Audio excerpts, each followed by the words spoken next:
En Tendencia con Eri Genera es presentado por El Venezolano Food Delivery, comida venezolana enviada a casa.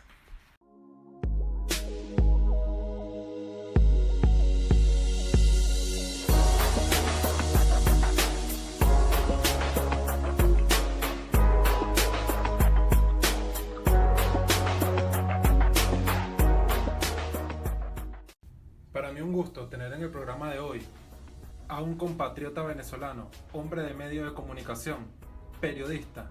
Actualmente lo vemos en el noticiero Guatevisión, el señor Alberto Toro Bielma.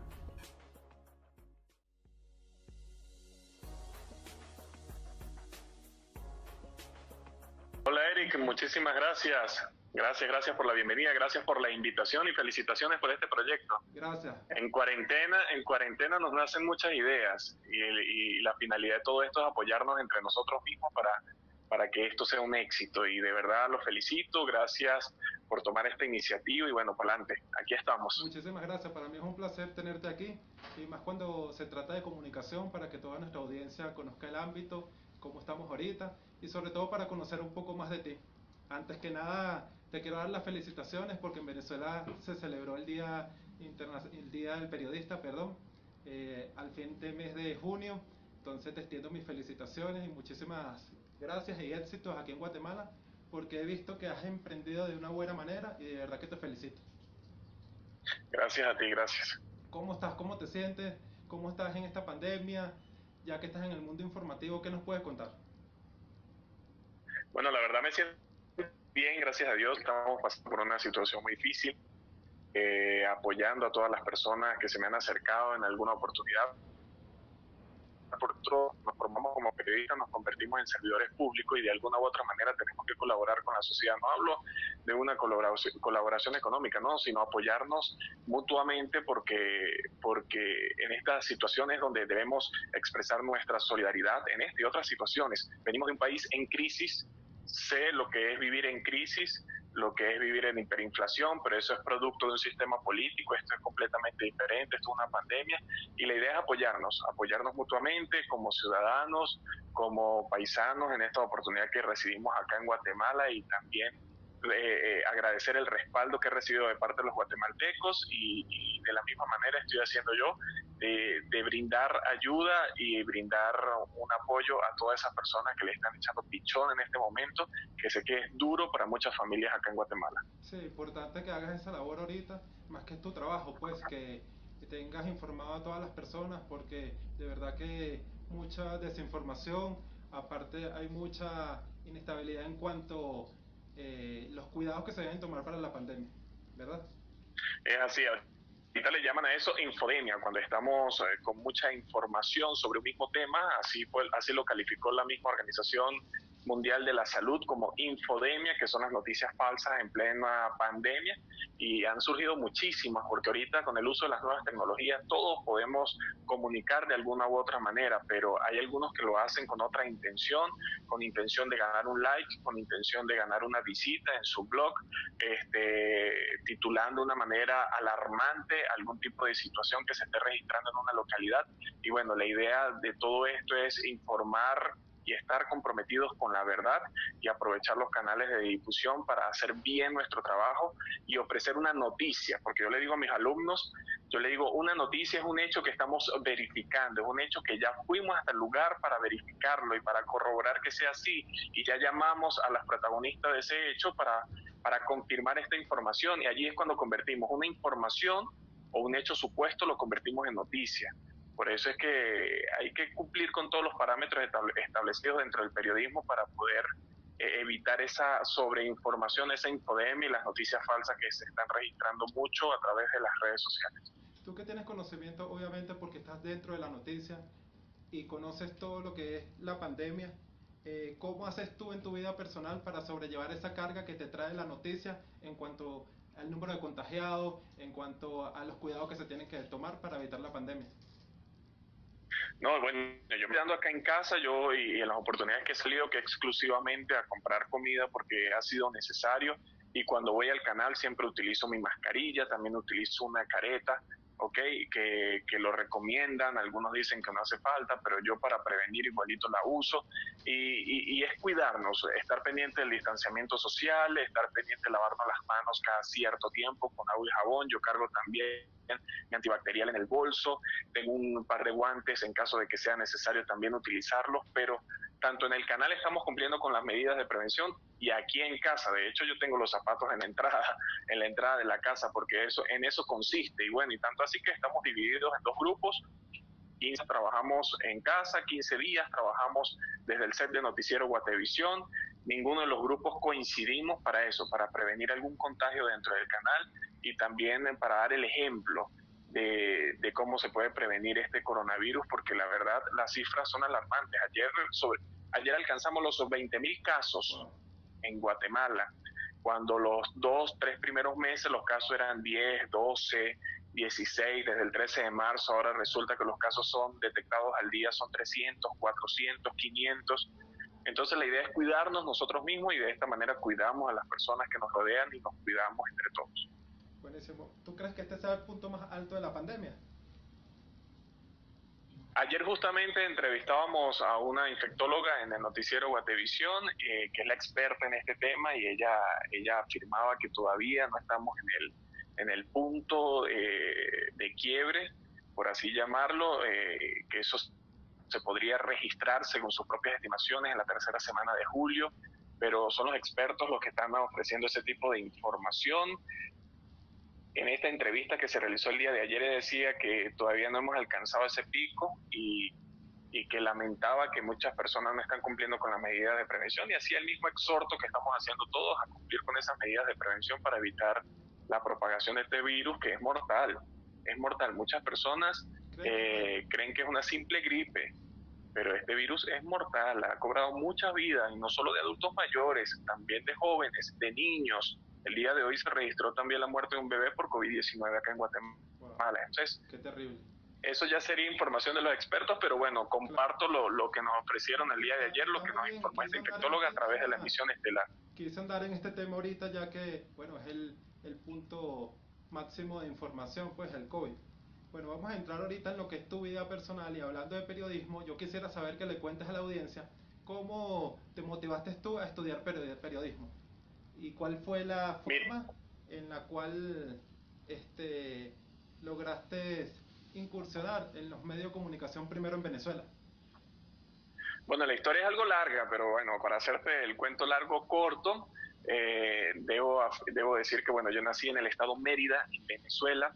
Allí estudié toda la primaria y todo el bachillerato hasta sexto año, porque de hecho yo me gradué en el bachillerato como técnico medio en informática, y por salir técnico medio inmediatamente ingresé a un instituto tecnológico que por convenio nosotros pasábamos inmediatamente ese tecnológico, y seguí estudiando la carrera de informática PSU.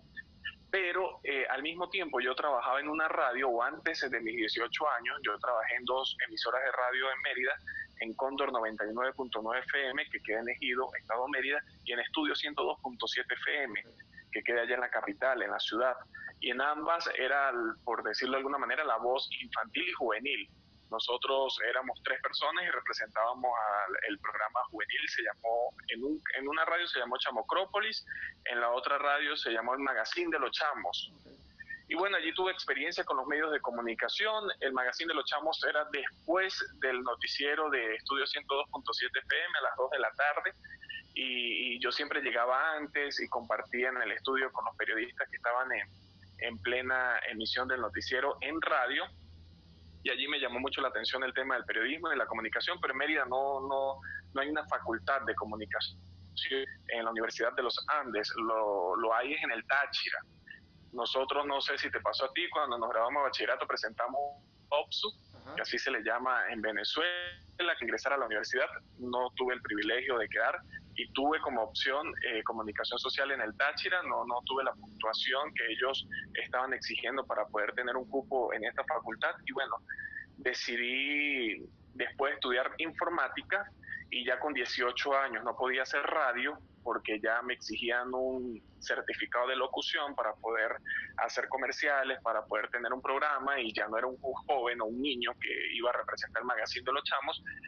Entonces ya decidí emigrar a Caracas, a la capital de Venezuela, para poder estudiar comunicación social, porque siempre me llamó la atención y yo dije, esto es lo que yo quiero estudiar y aquí es donde yo me quiero formar.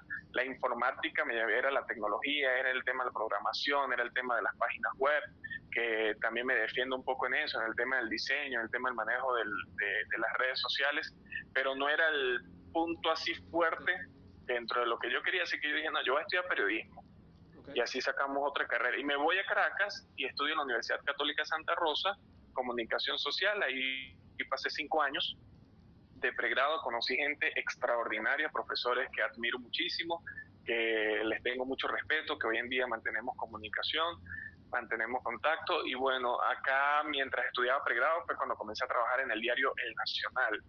Estaba como en el cuarto semestre cuando me brindaron esa oportunidad de trabajar en el diario El Nacional, y allí Bueno. comencé como redactor web, trabajaba para la web del Nacional, y allí comenzó toda la experiencia real del periodismo. O sea, yo ya trabajando en radio, pero no tan a profundidad en lo que era ser periodista en un país como Venezuela.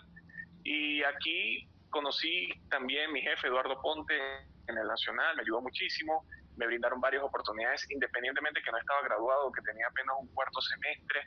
De hecho, mi contrato, recuerdo que fueron primero por 3 meses, Ok. y a mí me preguntaban si era pasante. Yo le decía, no, todavía me falta para las pasantías, pero ya está contratado. Yo, bueno, me dieron un contrato de 3 meses, pero por supuesto no estoy haciendo lo que hace un periodista, sino Claro. estoy poco a poco ya como que alimentando todos los conocimientos que me daban en la universidad, ya los llevaba a la práctica. Y después de los 3 meses me llamaron de recursos humanos y me dijeron, bueno, tienes un año más. Y con ese nuevo contrato mi jefe llegó y me daba más responsabilidades. Y para mí el Nacional fue mi otra universidad. Yo todo lo que veía en clases en la mañana, en la tarde noche, yo lo veía en práctica dentro del Nacional. Tenía varios profesores que me daban clases en la universidad y que eran jefes de redacción, jefes de algunas secciones dentro del diario. Pero comenzó toda esta crisis por el papel. No sé si lo recuerdas, cuando empezamos a denunciar en el Nacional que no nos querían dar las divisas para importar papel, que era una manera también de censurarnos, y ya el diario no era con la misma cantidad de páginas, ya eran menores. Entonces la web todavía no estaba generando muchos ingresos, empezaron muchas salidas dentro del diario de personas que tenían muchísimo tiempo allí trabajando. Afortunadamente, bueno, yo continué con mis labores dentro del Nacional, pero ya no era lo mismo, se estaba perdiendo muchas cosas dentro del trabajo, dentro de las labores, y me salió una oportunidad en Telecaribe, que era un canal oriental, lo es todavía, bueno, lo cerró Conatel, que ya podemos profundizar un poco ese tema. Claro. Telecaribe es un canal de Anzoátegui, y estaba inaugurando una sucursal o una corresponsalía en Caracas, porque recuerdo que cuando me entrevistaron me decía es que aquí en Caracas o en Caracas era donde se daban muchas noticias, donde están todos los poderes, donde estaba el tema de la Asamblea Nacional, el tema de Nicolás Maduro. Entonces allí se reiteraban muchas noticias y necesitaban un corresponsal en Caracas. Y yo dije, bueno, vamos a intentarlo. Hice un casting porque ya era para televisión. Claro. Yo había hecho, en el Nacional era solo redactado, y en radio pues tenía la experiencia previa dentro de. Disculpa, ¿te graduaste en la universidad audiovisual, impreso o organizacional? Pues fíjate que cuando yo estaba en el Nacional, ahí fue donde me tocó, seguía trabajando en el Nacional y me tocó elegir alguna de las 3 menciones. Y yo decía, bueno, estoy ganando experiencia en redacción, me voy por audiovisual, para ya tener conocimientos audiovisuales, conocer un poco sobre el cine, también sobre las producciones informativas. Así que bueno, cualquier cosa, la experiencia en redacción pues me está dando todo de cómo se escribe, pero vamos con las técnicas para ver si en alguna oportunidad trabajo en televisión o en radio o en cine. Y fíjate que ya estando en la mención audiovisual fue cuando hice este casting en Telecaribe y quedé. Y renuncio al Nacional y me voy para Telecaribe y soy corresponsal de Telecaribe en Caracas durante un buen tiempo. Fue 2014, fueron como 3 años, 3 años y medio. Y bueno, estando en Telecaribe y por supuesto estando en esas conferencias de prensa, conocí muchos colegas de otros medios de comunicación, Carlos Eduardo Martínez de Televen, a quien tengo mucho aprecio, hoy en día está viviendo en Argentina, y él un día llegó y me dijo, Alberto, están haciendo casting en Televen, vaya y se presenta ya allá las cosas marchan bien por los momentos, quién sabe si corres con esa suerte y ese cargo es tuyo. Yo dije, vamos a probar. Pero es bueno. Porque con Telecaribe era una camisa, un pantalón y para la calle, a hacer mis trabajos y a contar historias. Aquí ya era traje, ya era corbata, y yo me puse mi corbata y me fui a mi casting en Televen. Pero Alberto, y bueno, y la sorpresa, es bueno y la sorpresa fue que quedé. Es bueno que te has ido por las nuevas tendencias y has ido progresando según los nuevos tiempos, pues, porque también he visto que estudiaste periodismo digital, ¿cierto? Sí, eso fue una especialización, un posgrado que saqué en la Universidad Monte Ávila, trabajando en Televen. Yo decía, necesito, porque yo saqué el pregrado, después hice locución en la Universidad Central de Venezuela, que lo exigen también en algunos medios de comunicación, y después yo dije, necesito hacer un posgrado, y fue donde decidí por la especialización en periodismo digital. Tenía el de opinión pública o periodismo digital, pero yo dije, no, vámonos como dices tú, por las tendencias, vámonos por aprender a escribir y manejar el tema en las redes sociales, porque el público objetivo de un periódico, o sea, de un diario, la persona que se lee, se sienta a leer prensa no es la misma que se sienta frente a una computadora a leer tweets. Así que yo dije, bueno, vamos a entender un poquito el comportamiento del usuario versus el lector, para aprender a diferenciar ambos, diferenciar ambas, tanto la plataforma digital como una empresa o un medio de comunicación impreso. Y bueno, y comencé, y fueron 3 años también en la Universidad Monte Ávila, 2 años y medio más la tesis. Y allí fue donde tomé la especialización. Sí, estuve viendo que estabas en el auge de tu carrera, e incluso también te vi en Televen, como acabas de hablar, que es el tercer canal más importante de Venezuela en señal abierta. Veo que también cubriste fuentes en la Asamblea Nacional. Pero bien es cierto que Venezuela enfrenta una crisis, ¿verdad? Y por ese motivo la mayoría de los venezolanos, o los que tienen la posibilidad de irse, se fueron del país. ¿Cuál fue el punto de quiebre tuyo que dijiste, hasta aquí no más, me voy de Venezuela a emprender otro camino? ¿Fue por laboral o fue por una decisión personal? En lo laboral recibí una patada cada cierto tiempo, en el buen sentido de la palabra, ¿no? Como un empujo para, Alberto, ya llegó el momento, Alberto, piénsalo. En el 2017 yo sufrí un accidente, bueno, fui víctima de la represión por parte de efectivos de la Guardia Nacional, un 26-27 de mayo de 2017, en plenas protestas antigubernamentales, y allí es cuando mi familia decide, o sea, empieza también, renuncia, vete del país, vete con tu hermano, mi hermano, véngase, yo te pago el pasaje, hacemos lo posible, allí lo que van a hacer es matarte, tú tienes que dejar de cubrir esas protestas. Pero el comunicador social, el periodista, esto es pasión, uno no lo hace por otra cosa, sino porque le apasiona el periodismo. Y yo lo pensé cubrir, o sea, estuve con mi reposo, estuve en mis terapias, me incorporé nuevamente, pero ya en Televen me decían que no podía salir a donde había muchas personas, sino tenía que ir a conferencias de prensa donde estuviera la cosa tranquila, por medidas de seguridad. El sindicato también está exigiendo eso, y yo, bueno, cumplí con todas las normas que me habían impuesto nuevamente, pero esa fue la primera patadita como que sentí. Después, cuando gana la Asamblea Nacional Constituyente, empiezan también con amenazas contra periodistas, colegas, que le estaban echando un camión, por así decirlo, y también contra medios de comunicación en Venezuela, pero ya las amenazas eran como más intensas. Ya viene la ley del odio contra el odio, que fue impulsada por esa Asamblea Nacional Constituyente, que es inconstitucional, porque eso es ilegítima. Y esta ley contra el odio ya empieza también a perseguir a periodistas por nada más publicar un tuit. De hecho, varios colegas han sido detenidos por esto, por expresarse libremente o por informar a través de las redes sociales. Entonces sí, habían como que muchas cosas que influían en la decisión, pero ya ahorita en noviembre, en octubre ya comenzó la persecución contra Benepress, que fue el último trabajo donde ocupé el puesto de jefe de contenidos. Allí nos trataron de el delito, según la ley contra el terrorismo, de terrorismo comunicacionales, algo así era el delito, o terroristas de la comunicación. Y comenzaban esas amenazas y comenzaban esas cartas a llegar por parte del ente gubernamental del régimen de Nicolás Maduro. Y yo dije, ¿sabe qué? Yo voy a agarrar mis vacaciones y voy a tocar puertas en otro lado y a ver qué tal nos va.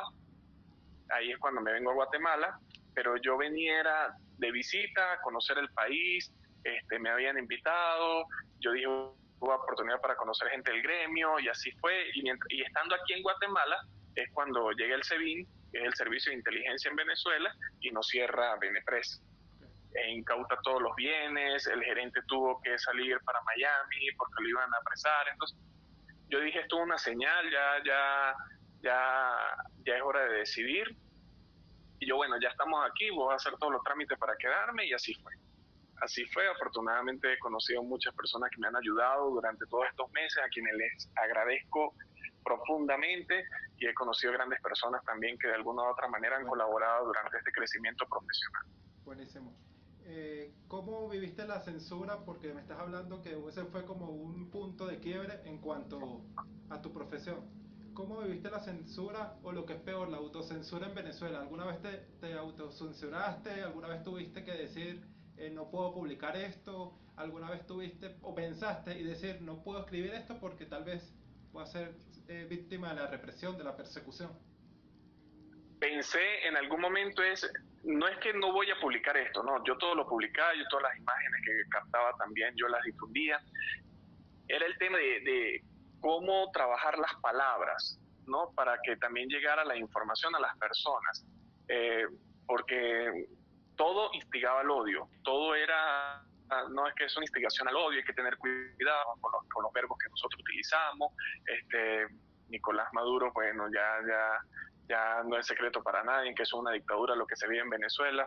Entonces, era un poco buscar sinónimos, ¿okay? Que no fueran tan fuertes, que no causaran tanta alarma, y que Conatel, pues, porque Conatel, me imagino que Conatel, que es la Comisión Nacional de Telecomunicaciones, el ente que regula las telecomunicaciones en Venezuela, me imagino que ellos allá tenían un departamento a cada medio de comunicación, porque siempre llegaban notificaciones, llegaban cartas, llegaban con la hora, la fecha en que se discutió ese material, que eso instigaba el odio. Mencionaba el artículo de la ley contra el odio, que yo nunca leí esa ley porque eso fue promulgada por una Asamblea Nacional Constituyente ilegítima, como lo dije anteriormente.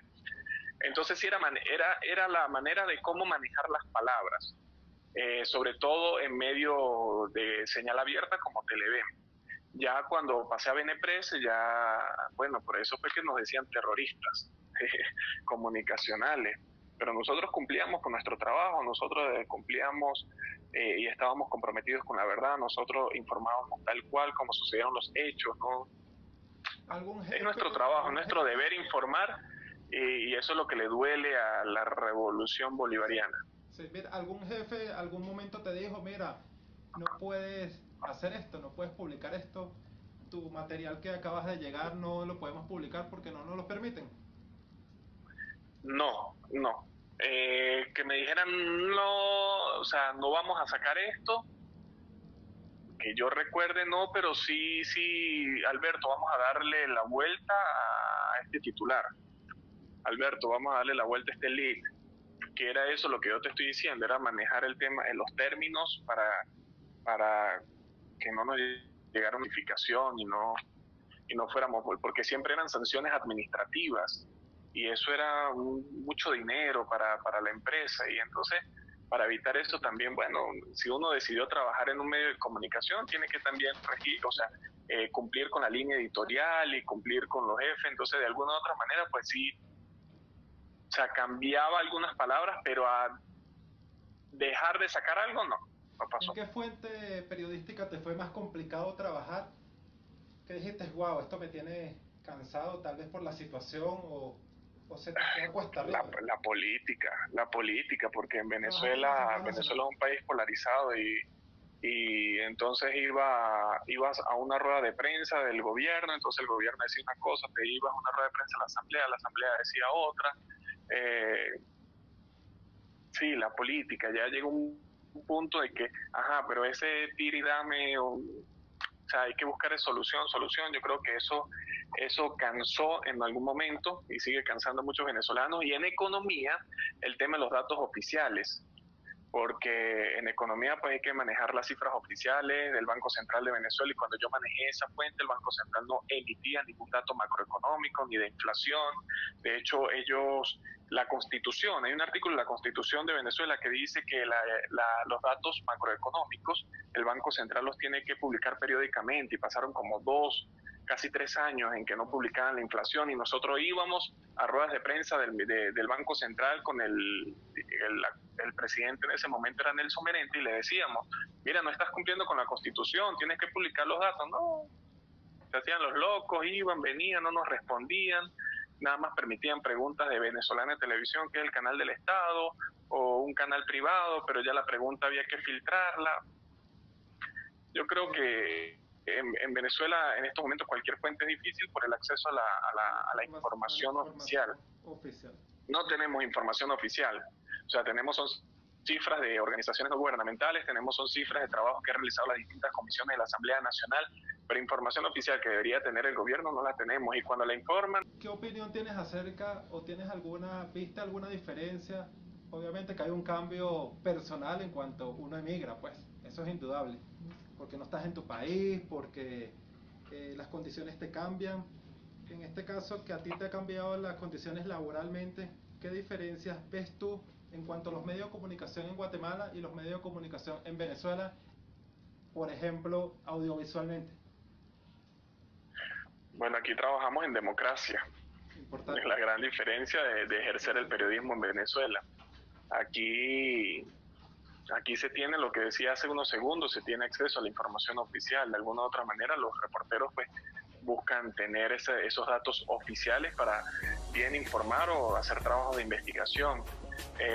Audiovisualmente, pues aquí hay varias alternativas o varios medios de comunicación audiovisuales para tener esa oportunidad de ingresar y ejercer. En Venezuela nada más nos quedan dos, porque ya, sí, dos, Venevisión y Televen, es lo que nos queda en Venezuela. Y allí, entre comillas, sí, como estamos hablando de la autocensura, esos medios de comunicación lamentablemente no le llega la información veraz y oportuna a las personas. Sí, las personas ahorita se están informando a través de las redes sociales y caen mucho noticias falsas. O sea, ya los medios tradicionales dejaron de monitorearlos.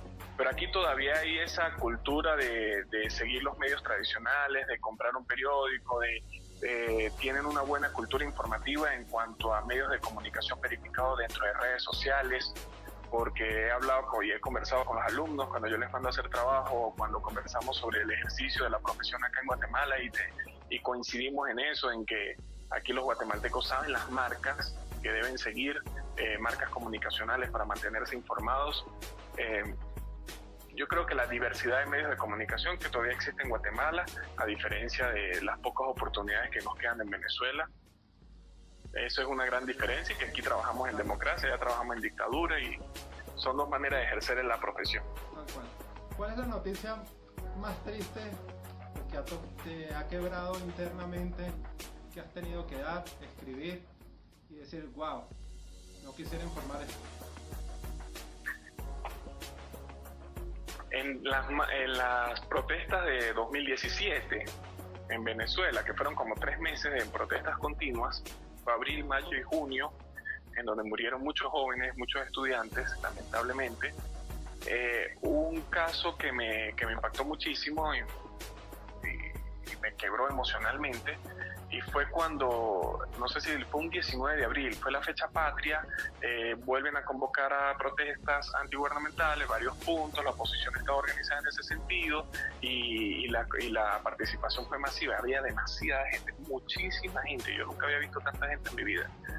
Y ahí es cuando deciden tomar la autopista regional del centro, que es la principal arteria vial de Caracas, de la capital, para ir directo hacia el centro, o al menos llegar a Plaza Venezuela, porque siempre había piquetes de la Guardia Nacional que no permitían continuar dentro de la ciudad, que es donde se encuentran los poderes y el Palacio de Miraflores. Y ese día, bueno, la gente era tanta que la gente iba por la autopista regional, la regional del centro, no, la Francisco Fajardo. Las personas iban por la Francisco Fajardo, iban por la avenida principal de Bellomonte, que queda paralela, y también iban por la avenida esa que está detrás del centro comercial El Recreo. No recuerdo cómo se llama esa calle. La Casanova. Pero son las dos, más abajo, pero está detrás del Recreo. Son las calles que están paralelas a la autopista Francisco Fajardo, a la altura del Rosal. Okay. Y bueno, yo estaba ahí cubriendo y estábamos mandando falso en vivo. Yo trabajaba también para Unión Radio en ese momento y hacía también en vivo para la radio en cualquier momento, porque en la radio sí podíamos hacer en vivo a cualquier hora. Y hubo un momento en que empezó nuevamente a la represión, los gases lacrimógenos, los perdigones, y las personas estaban tan desesperadas. Había tanta gente que las personas se vieron en la necesidad de lanzarse al río Guaire. El río Guaire es el que se encuentra entre esta avenida principal de Bellomonte y la autopista Francisco Pardo, porque eran demasiados gases lacrimógenos, demasiadas bombas, demasiados perdigones, muchas personas estaban saliendo heridas y ellos, para protegerse, buscaron, la única salida que buscaron fue tirarse al Guaire. Para las personas que no conocen Esas imágenes, el río esas Guaire imágenes y las es un personas que no río conocen el río limpio, Guaire, agua sucia. es de aguas negras. Ajá. De la capital, y cruza toda la capital, toda Caracas, y esa imagen me impactó mucho y me quebró emocionalmente, porque habían adultos mayores, habían niños que estaban de alguna u otra manera cruzando de un lado a otro a través de ese río, y bueno, y yo informando al mismo tiempo, tenía que informarlo, nunca dejé de hacerlo, pero de alguna u otra manera estaba ayudando a las personas a subir, porque ya habían terminado de cruzar y de alguna u otra manera ellos tenían que volver a subir y caer a la avenida principal de Bellomonte. Todos los que estábamos de este lado empezamos a ayudar a todas esas personas, y eso de verdad me impactó muchísimo. Yo tenía mi máscara, tenía el chaleco antibalas, pero por dentro estaba quebrado al ver esas imágenes, porque lo estaba viendo allí en vivo. Yo llego a Televen y empiezo a redactar la nota, empiezo a quitar todas las imágenes, y de repente leo un tuit de Iris Varela, que Iris Varela es ministra del régimen de Nicolás Maduro, que en ese entonces era ministra de Servicios Penitenciarios. No sé qué hace ahorita, yo creo que sigue siendo la ministra, sí. Pero ella se lanzó a la Asamblea Nacional Constituyente y después otra vez volvió a ser ministra. Lo que hacen ellos, un juego de ajedrez de quitan aquí, ponen allá, correcto. Y veo que el tuit de ella, textualmente no lo recuerdo, pero decía algo así como que lo del Guaire va para el Guaire. Y como sabemos que es de aguas negras, estaba ofendiendo a las personas que estaban buscando una alternativa para salvarse y para evitar ser impactadas con alguna bomba lacrimógena o ahogarse con el gas lacrimógeno. Eso a mí me partió el alma, porque yo decía, esta gente no tiene sentimiento, esta gente no tiene corazón, esta gente no piensa en el daño que pueden hacer a otras personas, porque yo lo vi, yo fui testigo de ese hecho, y después ver que una autoridad gubernamental salga con un comentario así tan absurdo a través de una plataforma que es de comunicación de masas, que va a llegar a miles, millones de personas dentro de un país. ¿Qué consejo le das tú a las personas que quieren estudiar periodismo? A los jóvenes que tienen esa vocación, o tal vez tienen algo interno que dicen: quiero ser periodista, quiero ser como tú, quiero ser como él, quiero estar en la televisión. Porque mucha gente ve eso como que periodista es famoso porque sale en la televisión. Tal vez no lo hacen por vocación, a eso voy. Pero ¿qué le recomiendas tú a un joven que dice: wow, lo estoy viendo por televisión, quiero ser como él, o realmente me gusta el periodismo y quiero estudiarlo? La televisión es una herramienta de difusión que utilizamos los periodistas, por supuesto, para nuestro trabajo. Y la televisión es comunicación de masas, llega a millones de hogares. Por eso es que nos dicen en algunas oportunidades que somos figuras públicas.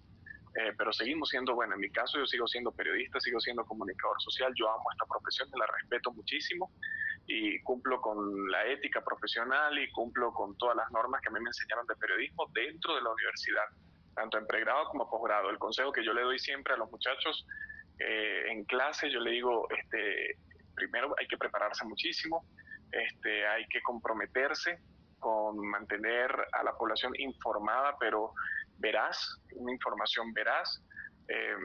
Siempre le digo, ustedes son servidores públicos, ustedes no se pueden decir que son artistas, porque afortunadamente les tocó trabajar en televisión, pero no, ustedes nunca van a pasar a ser artistas, nunca van a pasar a ser figuras públicas. Siguen siendo periodistas, así que mi consejo es que tomen en cuenta que nosotros nos convertimos en... ¿Qué consejo le das tú a las personas que quieren estudiar periodismo? A los jóvenes que tienen esa vocación, o tal vez tienen algo interno que dicen: quiero ser periodista, quiero ser como tú, quiero ser como él, quiero estar en la televisión. Porque mucha gente ve eso como que periodista es famoso porque sale en la televisión. Tal vez no lo hacen por vocación, a eso voy. Pero ¿qué le recomiendas tú a un joven que dice, wow, lo estoy viendo por televisión, quiero ser como él, o realmente me gusta el periodismo y quiero estudiarlo? La televisión es una herramienta de difusión que utilizamos los periodistas, por supuesto, para nuestro trabajo. Y la televisión es comunicación de masas, llega a millones de hogares. Por eso es que nos dicen en algunas oportunidades que somos figuras públicas. Pero seguimos siendo, bueno, en mi caso yo sigo siendo periodista, sigo siendo comunicador social, yo amo esta profesión, la respeto muchísimo y cumplo con la ética profesional y cumplo con todas las normas que a mí me enseñaron de periodismo dentro de la universidad, tanto en pregrado como posgrado. El consejo que yo le doy siempre a los muchachos en clase, yo le digo, primero hay que prepararse muchísimo, hay que comprometerse con mantener a la población informada, pero veraz, una información veraz. Siempre le digo, ustedes son servidores públicos, ustedes no se pueden decir que son artistas, porque afortunadamente les tocó trabajar en televisión, pero no, ustedes nunca van a pasar. Buenísimo. En tu caso, ¿tuviste algún periodista que dijeras, wow, que admiras ahorita, en este momento? ¿Tuviste alguna motivación en ese sentido? Venezolano Eduardo Rodríguez, no sé si lo recuerdas, que todavía sigue ejerciendo. Desde pequeño yo siempre veía la emisión de noticias de Venevisión y siempre lo veía él al mediodía con Ana Bacarela. Ana Bacarela también, recuerdo su programa de investigación, Alerta Roja, no sé si lo recuerdas, que salía en las noches, excelente, extraordinario. Estaba muy pequeño, pero yo los admiraba como periodistas, como comunicadores sociales. Y después, cuando trabajé en Unión Radio, ellos eran los anclas de los noticieros de Unión Radio y bueno, para mí fue un honor conocerlos. De hecho, un día del periodista, Ana Bacarela me entrevistó también y yo, wow, yo le decía, no quiero ofenderte pues, ni espero que sea ese tipo de mujeres que no les diga, que no les haga este tipo de comentarios, pero desde pequeño yo la miré muchísimo y ella se murió de la risa y dijo, no, para nada, no soy ese tipo de mujeres. Pero tampoco es que nos llevamos mucha edad, me comentaba, pero no, la verdad es eso, o sea, esas dos personas para mí marcaron mi infancia y han sido como modelo a seguir, por decirlo de alguna manera, y conocerlos y trabajar con ellos, pues para mí fue un privilegio. Y tener el contacto con ellos y compartir con ellos un día el periodista, para mí de verdad fue satisfactorio, pero sí, podría decir que nacionales. ¿Qué recomendación le dices tú a las personas como periodistas para que sigan las fuentes correctas y para que se mantengan bien informados?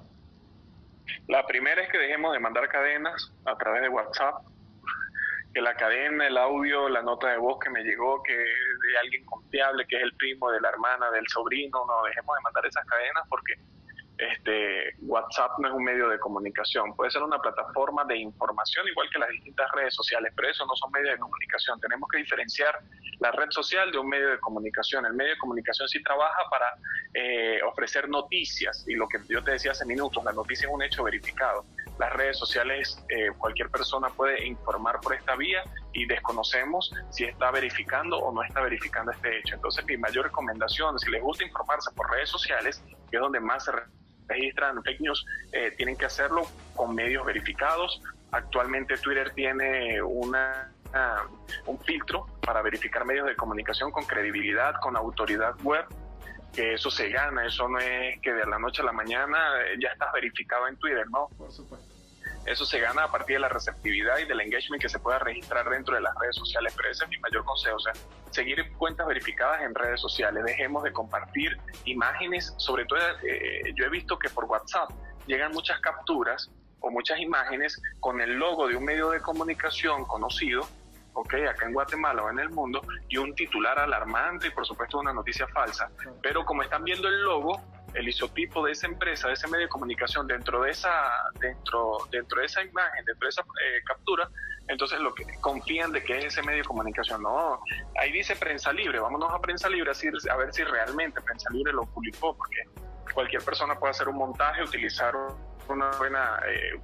logo de una marca reconocida en un país y publicar noticias falsas. Entonces, seguir medios verificados, no difundir ni compartir las notas de voz, ni cadenas, ni todas esas imágenes que nos llegan a través de WhatsApp, porque, repito, WhatsApp no es un medio de comunicación, es una plataforma de difusión o una plataforma de información, pero que nos ayuda esa plataforma a verificar el hecho. En Google, yo lo que hago, cuando me llega una información que yo dudo de su veracidad, yo agarro 2 palabras claves del titular y me voy al buscador y las coloco. Si me aparecen en la sección de noticias y me aparecen en esa sección de noticias, medios verificados y reconocidos en el mundo, ok, estamos hablando de un hecho real. Pero si ni siquiera aparece en la primera página de este buscador de Google, entonces ya es una noticia falsa. Entonces no podemos confiar en toda la información que nos llegue, menos ahorita en esta época de coronavirus. Recuerdo que los primeros días Era terrible. 13, 14, 15 de marzo, a mí me llegó una gran cantidad de información de media prevención, que la mascarilla sí servía, que no servía, que el gel contaminaba, una cantidad de información que decía, no, pero es absurdo también que personas se dediquen a eso, se dediquen a dar noticias falsas. Eso debe tener, por supuesto, debe tener algo detrás de todo eso. No sé si alguna ganancia económica porque monetizan con un clip o monetizan con un like, o si es alguna ideología política que gana algún interés o gana también audiencia publicando noticias de su contrincante. Pero las noticias falsas siempre van a existir. Hay un estudio mundial que dice que en el 2022 el 50% de la información en la web va a ser falsa. Entonces hay que trabajar para evitar eso. Hay que trabajar para evitar eso, porque eso sería gravísimo para la sociedad. Por supuesto, hay que trabajar en concientizar a la gente y sobre todo que acepten tu recomendación, que vayan al origen de la fuente de la información. Sí, muy importante. No caer en rumores ni falsas expectativas. De verdad que muchísimas gracias, Alberto, tenerte aquí. Espero que no sea la última vez. Podemos hablar de otros temas. De verdad que muchísimas gracias por tu tiempo, por tu atención y por tu disposición sobre todo. Te deseo 1000 éxitos y que te vaya súper bien. Amén, amén, amén. Amén, muchísimas gracias, estamos a la orden. Gracias por contactarme, gracias por la invitación a tu canal. Te deseo el mayor de los éxitos también para ti, infinitos. Gracias, que sean muchos éxitos, que sean muchas vistas, no de este programa, de cualquier otro programa, porque de verdad aplaudo a todas las personas que toman esta iniciativa con responsabilidad, porque esto no es de crear un canal de YouTube y ya difundirlo y empezar a hablar allí, no, sino son proyectos que tenemos que asumir con responsabilidad si realmente queremos alcanzar el éxito dentro de estos proyectos digitales. Así que todas las iniciativas, emprendimientos que se registren, más ahorita en plena cuarentena, van a recibir todo mi apoyo siempre y cuando haya ese tipo de responsabilidad necesaria para llevar a cabo un proyecto tan importante como este. Muchísimas gracias. Gracias por tu disposición. Cuídate. Bendiciones. Se me cuida. Chao.